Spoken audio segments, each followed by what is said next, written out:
दोस्तों, आज की कहानी एक विजार्ड की कहानी है। ये वो जमाना था जब अधिकतर बाल विवाह ही होते। चंदन नगर के एक छोटे से गांव में विमला काकी नाम की एक औरत रहा करती थी। उसकी छोटी सी बहू थी बबली नाम की। बहुत ही सीधी थी पर थी सांवली, जिसकी वजह से विमला काकी उसे बिल्कुल भी पसंद नहीं करती।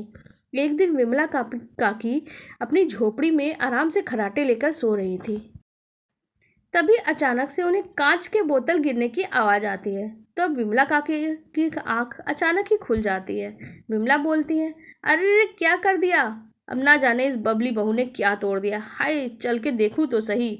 इसके बाद विमला काकी रसोई में जाती हैं और देखती हैं कि उनकी बहू टूटी हुई अचार की कांच की बोतल के पास खड़ी है और उसके हाथ में कुछ अचार के टुकड़े हैं, जिसको बबली बड़े मज़े से खा रही थी।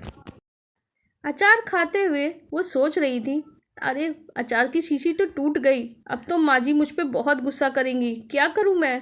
तब तक विमला काकी वहाँ आती हैं। अरे अरे बबली बहू, ये क्या किया तूने, सारा अचार ही गिरा दिया। कैसी बहू पल्ले पड़ी है, जो भी करती है बस उल्टा ही करती है। ना तेरा रूप है ना गुड़ है, ना जाने कौन सी घड़ी में मैंने बिरजू का ब्याह कर दिया तुझसे। अब मेरा सारा अचार। बबली, ना जाने क्यों माँ जी मेरे रूप को लेकर बातें बनाती है। मैं रूपमती नहीं हूँ तो इसमें मेरी क्या गलती। ऊपर वाले ने ही मुझे बदसूरत बनाया है। माँ जी भी ये बात नहीं समझती। अगले दिन विमला काकी जंगल से कुछ केले के पत्ते तोड़ कर लाती है और अपनी झोपड़ी में लेकर जाती है और बबली को तेज आवाज लगाते हुए कहती है विमला, अरे ओ बबली बहू, कहाँ है, जल्दी बाहर तो आ।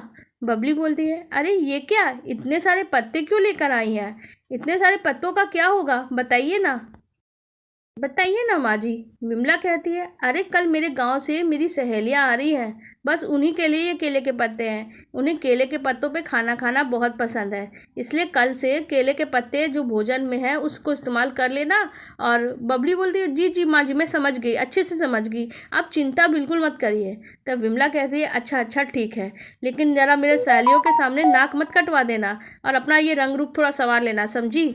ना जाने मेरी सहेलियाँ तुझे देख के क्या कहेंगी, तब तो मेरी नाक ही कट जाएगी। बबली ने कहा, मेरे इस काले रूप के कारण माँ जी मुझे कितना बोलते हैं।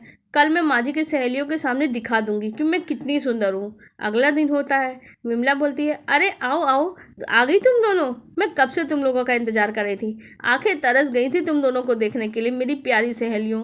तब सहेली ने कहा, अरे हाँ विमला, हमने भी तुमसे मिलने के लिए बहुत परेशान थे, अब तुम्हारी बहू को भी तो मिलना है। तब दूसरी सहेली बोली, बिल्कुल सही बोल रही हो, आज तो हम इसके साथ बहू का भी हाथ का भोजन खाएंगे, बहुत मजा आएगा। तब विमला कहती है, अरे हाँ हाँ क्यों नहीं मेरी प्यारी सहेलियों, इतनी भी जल्दी क्या है, मिल लेना मेरी बहू से, तो चलो थोड़ी बातें कर लेते हैं। फिर सहेली बोलती है, अरे क्यों नहीं विमला। फिर दोनों सहेलियां मिलती हैं, जो बहुत सारी बातें करती हैं, खूब बातें होंगी। और बबली कहती है, अरे लगता है माँ जी की सहेलियाँ आ गई, मुझे जल्दी से सज संवर लेना चाहिए, नहीं तो ये मेरा काला रंग मैं इसे कैसे छुपाऊँ। तब तक विमला आवाज़ देती है, अरे ओ बबली बहू, जरा बाहर तो आ, देख तो कौन आया है। तभी बबली सबके सामने आ जाती है और बबली की हालत बहुत ही ज़्यादा ख़राब होती है। उसने अजीबोगरीब तरीके से मेकअप लगा रखा था, जो बहुत ही बुरा लग रहा था। उसे देखते ही तीनों सहेलियां हंसने लगती हैं और उसके बाद एक सहेली बोलती है, विमला तेरी बहू तो बड़ी निराली है। अपनी सहेलियों की ऐसी बातें सुन के विमला को बहुत गुस्सा आता है। बबली बोलती है, देखिए ना माँ जी, मैं हो गई ना सुंदर, बोला था ना आपकी सहेलियों के सामने सुंदर लगना है, देखो मैं कितनी सुंदर लग रही हूँ। विमला बोलती है, अरे थोड़ी सी बुद्धू है मेरी बहू, इसलिए। जाओ जाओ बबली बहू, मेरी सहेलियों के लिए भोजन लेकर आओ, जाओ जाओ। बबली बोलती है, अरे माँ जी, आप सबों के लिए मैं भोजन लेकर आती हूँ। तभी बबली केले के पत्ते केवल हाथ में लेकर आ जाती है और सबके सामने रख देती है।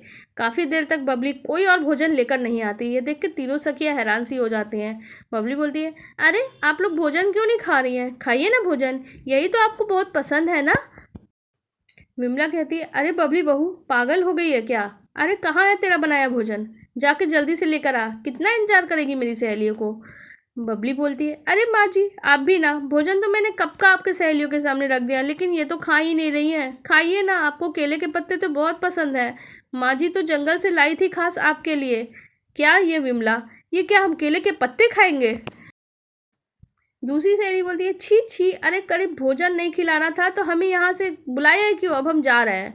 विमला बोली, अरे अरे क्या किया तूने, तूने सारी हदें पार कर दी, तुझसे कहा था केले के पत्तों पे अपना बनाया भोजन परोसना है और तूने इसी भोजन समझ लिया। अरे तेरी बुद्धि तो किसी काम की नहीं, अकल से बिल्कुल खाली है।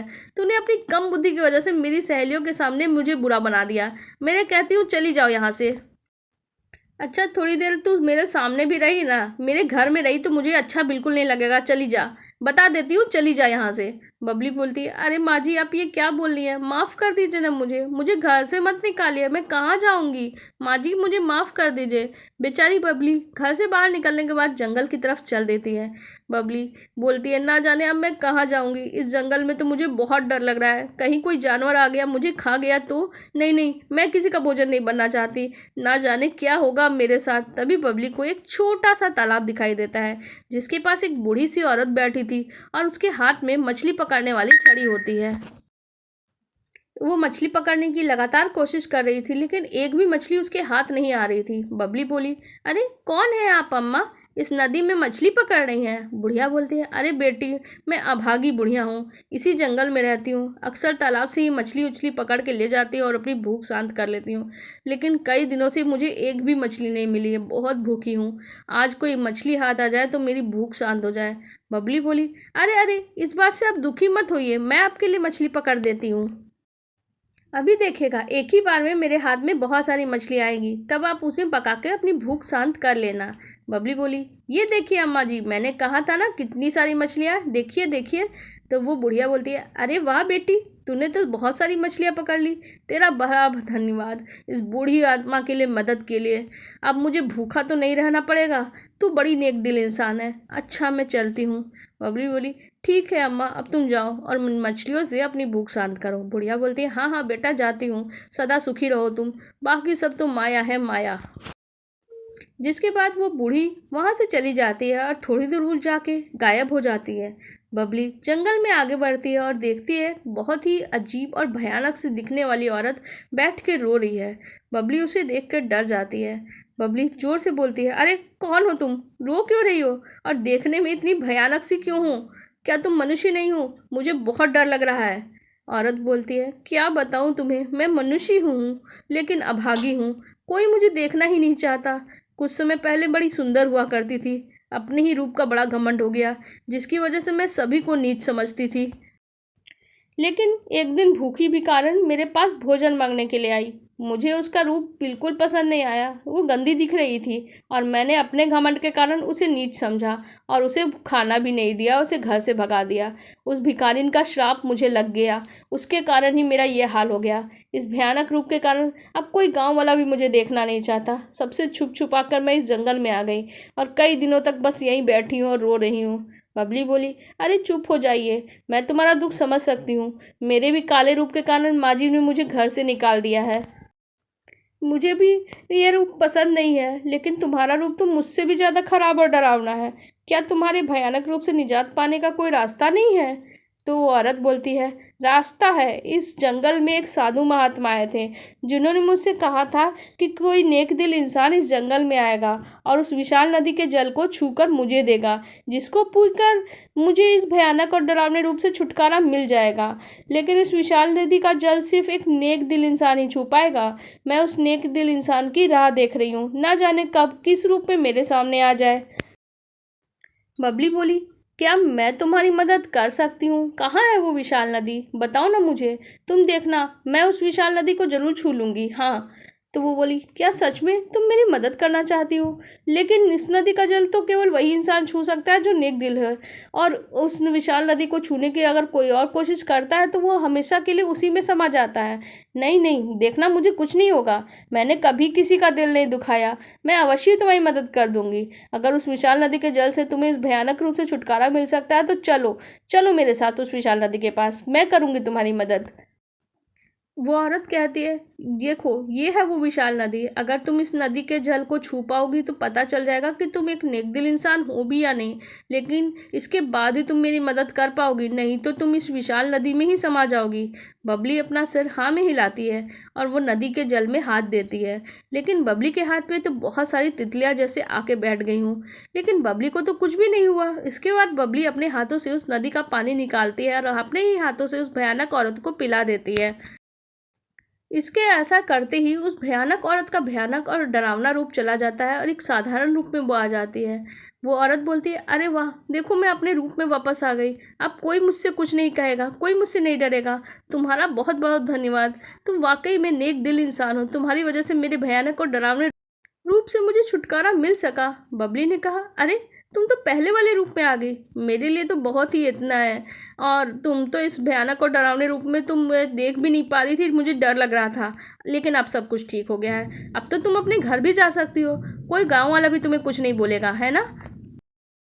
कुछ समय बाद बबली को कुछ दिखता है। अरे कौन हो तुम? क्या कर रहे हो इस नदी में? बड़ा ही भयानक हो। मुझे कुछ मत करना। मैंने कुछ नहीं किया, छोड़ दो, मुझे जाने दो। वो बूढ़ा जो भयानक सा नदी के अंदर था, उसने कहा, अरे बबली बेटा, डरो मत। मैं तुम्हें कुछ नहीं करूँगा। ये एक जादुई नदी है, इसका स्वामी मैं ही हूँ। इस जंगल में इस जादुई नदी को जल को कोई नहीं छू सकता। बस वही छू सकता है जो साफ दिल है। और तुमने इस नदी के जल से उस भयानक औरत की मदद की। पर वो भयानक औरत और कोई नहीं, वो भी मैं ही था। वो मेरी ही माया थी जो तुम्हारी परीक्षा ले रही थी। अब मैं तुमसे बहुत प्रसन्न हूँ। बताओ तुम्हें क्या चाहिए, मैं तुम्हारी हर इच्छा पूरी करूँगा। बबली, आप सही कह रहे हैं, सही बोल रहे हैं। अरे मुझे यकीन नहीं हो रहा। मैं आपसे ज़्यादा कुछ नहीं मांगती हूँ। बस मेरा समस्या यही है, ये काला और भद्दा रूप, जिसकी वजह से लोगों की बातें तक मुझे सुननी पड़ती है और मेरी सास ने भी मुझे घर से निकाल दिया। क्या करूँ इसका, मैं कहाँ जाऊँ? कोई तो सहायता करिए मेरी। तो वो बूढ़ा बोलता है, अच्छा तो ये बात है। तब ठीक है बबली, तुम रुको, मैं तुम्हारी परेशानी अभी हल कर देता हूँ। देखो बबली, अब तो तुम सुंदर हो गई। अब कोई भी तुम्हें कुछ नहीं कहेगा। जाओ अपने घर जाओ और सुखी रहो। अब कोई चाह के भी मेरे रूप को नहीं कोसेगा। माँ जी मेरा ये रूप देखेंगे तो खुश हो जाएंगे। आपका बड़ा धन्यवाद। अब मैं चलती हूँ। उसके बाद बबली अपने घर की तरफ चल देती है, जहाँ पे उसकी सास बैठे बैठे रो रही थी। बबली को देखते ही वो खुश हो जाती है। उसके बाद विमला कहती है, अरे बहू, आ गई तू। कहाँ चली गई थी मेरी बच्ची? कितना ढूंढा तुझे, बता के भी नहीं गई। ये क्या कर रही है तेरी बबली बहू? लेकिन तेरा रूप तो इतना बदल गया, ये सब कुछ कैसे हुआ, बता मुझे। बबली ने कहा, देखिए ना माँ जी, अब मैं तो सुंदर हो गई हूँ। आपको आप मुझसे कोई शिकायत नहीं होगी। हाँ देखिए ना, कितनी सुंदर हो गई हूँ। देखिए देखिए, ये सब उस नदी के कारण हुआ है। विमला ने कहा, अरे क्या कह रही है बबली बहू? विशाल नदी? क्या सच में कोई विशाल नदी है जिसके कारण तुझे इतना सुंदर रूप मिला? हाँ माँ जी, विशाल नदी, ये सब कुछ उसके कारण हुआ है। विमला कहती है, तू सच कह रही है। अरे वाह बबली बहू, तेरी जैसी बहू पाके तो मैं धनी हो गई हूँ। लेकिन बहू, मुझे तेरे रंग से कोई फ़र्क नहीं पड़ता। तेरे जाने के बाद मुझे एहसास हुआ तू कितनी अच्छी है। तेरा दिल तो बहुत साफ और नेक है। कितना कुछ सुनाया तुझे मैंने, मुझे माफ़ कर दे। बबली कहती है, नहीं नहीं माँ जी, आप चुप हो जाइए। मैं आपको कब का माफ़ कर चुकी हूँ। आप तो मेरी प्यारी माँ जी हैं। मैं आपसे नाराज़ कैसे हो सकती हूँ। फिर वो दोनों गले मिल जाते हैं। उसके बाद ही ये कहानी ख़त्म हो जाती है। दोस्तों, आपको ये कहानी कैसी लगी कमेंट सेक्शन में हमें ज़रूर बताइए। और ऐसी ही अच्छी अच्छी कहानी देखने के लिए हमारे पेज को लाइक कर दें और हमारे चैनल को भी सब्सक्राइब कर लें। धन्यवाद।